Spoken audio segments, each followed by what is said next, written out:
Üç kollu doğan bebeği kutsal ilan ettiler. Hindistan'da üç kollu doğan bir bebek ülkede gündem oldu. Olayın yaşandığı köyün sakinleri üç kollu doğduğu için bebeğin kutsal olduğunu iddia ederek ibadet etti. Hindistan'ın Chhattisgarh eyaletine bağlı Bilaspur köyünde üç kollu bir kız çocuğu dünyaya geldi.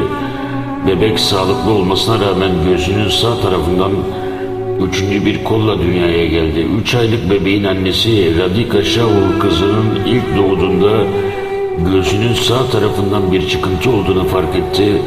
Bunun üzerine kızını hastaneye götüren anne kızını doktorlara gösterdi. Doktorlar çıkıntının göğüs bölgesinden çıkan üçüncü bir kol olduğunu söyledi. Peygamber ilan ettiler. Köyde kısa süre içinde herkes üç kollu doğan bebeği konuşmaya başladı.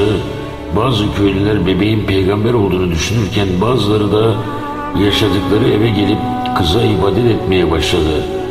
Ülkede bu şekilde doğan bebeklerin başka bedenlerle dünyaya gelen ruhlar olduklarına inanılıyor ve bu kişiler kutsal göründükleri için ibadet ediliyor.